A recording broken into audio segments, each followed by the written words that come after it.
Sekiranya wacana angket ini datang dari Pak Deddy Sitorus, mungkin tidak akan terjadi kehebohan dan gonjang-ganjing yang berkepanjangan beberapa hari belakangan ini. Karena beliau mengatakan bahwa kita bukan mau mempersoalkan hasil dari pemilu, khususnya Pilpres, tapi kita ingin meneropong pelaksanaan pemilu ini untuk kita tahu di mana kekurangan, kelemahan, dan kesalahannya, lalu kita melakukan perbaikan untuk masa depan. Saya kira kalau seperti itu, kita semua menyambut gembira. Walaupun tentu ada tanda tanya juga. Sebab panitia angket itu sendiri dibentuk oleh DPR. Dan anggota panitia angket itu adalah praksi-praksi DPR itu sendiri. Dan kalau kita memang mau menyelidiki pelaksanaan pemilu ini betul-betul jujur, adil, seperti amanat konstitusi, tidak curang, tidak suap menyuap, tidak sogok menyogok, itu dilakukan pasti secara menyeluruh. Tidak hanya Pilpres, karena pemilu kita ini serentak. Pilpres, kemudian DPR, DPR Provinsi, DPRD, DPRD Kabupaten Kota, DPD. Dan tadi Pak Deddy Sitorus mengatakan, semua ini uang. Untuk jadi anggota DPR pusat saja 20-30 miliar. Kabupaten mungkin 4-5 miliar. Jadi panitia angket DPR yang terdiri atas partai-partai itu, yang malam ini ada 3 orang tokoh. Ada Pak Pipin dari PKS, ada Pak Deddy dari PDIP, Pak Maman dari Golkar. Mereka juga akan melidiki dirinya. PDIP dapat 19% itu nyogok apa enggak? PKS dapat 70% itu nyogok apa enggak? Golkar dapat 15% menurut Pikon itu nyogok apa enggak? Kalau tadi dibilang untuk satu anggota DPR perlu 20-30 miliar, apa 19% PDIP dapat kursi itu? Kalau diangkakan 110 kursi, 110 kali 30 miliar atau tidak? Bapak yang nyelidiki, Bapak sendiri mungkin. Pak Maman akan nyelidiki dirinya sendiri. Lalu apa orang mengatakan ini cuma dagelan aja ini angket ini? Pertanyaan Pak. Tadi dulu Pak, saya belum selesai ngomong. Ya. Oh, silakan Pak. Saya sebagai ketua partai PBB yang nggak kebagian kursi, ya saya senang aja nonton.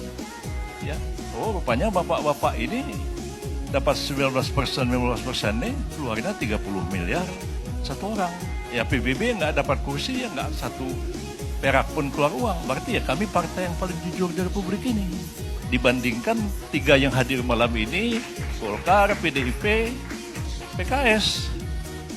Ternyata terus terang, tapi memang sayang capresnya yang nggak jujur mungkin. Nah, ya nggak jujur karena nggak mau nyogok. Itu dia. Nah ini kan nanti akan terbuka semua. Nah, cuman karena angket ini digulirkan oleh Pak Ganjar,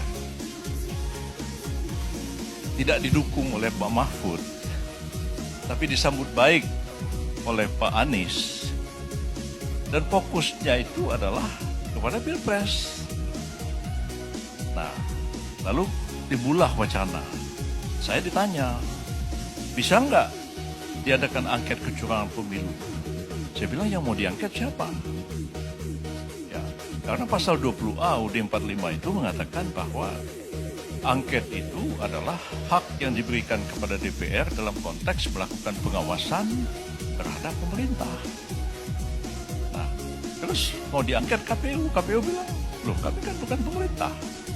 Pasal 22E mengatakan bahwa KPU itu adalah lembaga mandiri. Nanti saya minta waktu untuk ini, saya berbeda pendapat ya. Silakan. Ya, saya juga mau. Ya, Anda tadi ngomong terus, saya nggak komentar apa-apa.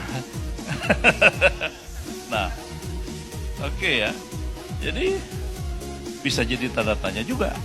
Orang bilang, oh tahun 2009 pernah dibentuk panitia angket. Tapi panitia angket tentang DPT. DPT itu dari mana asalnya? DPT itu dari Kemendagri. Presidennya SBY. Mendagrinya Gamawan Fauzi. Nah, timbul kecurigaan, kok bisa pemilih di Papua lebih banyak daripada penduduk Papua sendiri. Pada waktu itu yang diangket tetap pemerintah, Hafiz Ansari, ketua KPU pada waktu itu dipanggil oleh DPR sebagai saksi. Karena bukan dia yang diangket. Kalau dia diangket, masa dia dipanggil sebagai saksi? Nah, menjadi debat juga apakah KPU itu bisa menjadi subjek pelaksanaan hak angket atau tidak. Itu debat konstitusional juga. Kedua, hak angket ini karena digulirkan oleh Pak Ganjar, kembanglah wacana. Ini bukan cuma sekedar angket. Karena kita tahu bahwa kalau Pak angket atau interpelasi dilakukan, ujung-ujungnya kan bisa muncul pernyataan pendapat. Di samping rekomendasi. Nah, yang mengatakan pernyataan pendapatnya itu ujung-ujungnya pemakzulan. Nah, malam ini sih dari Pak Dedi kita nggak dengar pemakzulan. Tapi dari wacana yang berkembang, ujung-ujungnya adalah pemakzulan. Nah, pertanyaan kita, hak angket ini akan berapa lama? Ya, seperti misalnya hak angket tahun 2009 itu kan hilang tanpa rimbanya, nggak tahu di mana rimbanya. Ya, nggak ada kelanjutannya. Padahal pada waktu itu masih berlaku undang-undang angket sebelum berlakunya pengaturan angket dalam undang-undang pemilu, undang-undang MD3. Bubarnya DPR tidak menyebabkan bubarnya hak angket. Itu menurut undang-undang hak angket yang lama dulu. Tapi kan hak angket DPT itu nggak tahu di mana kuburnya, di mana rimbanya, nggak ada hasilnya. Itu terjadi.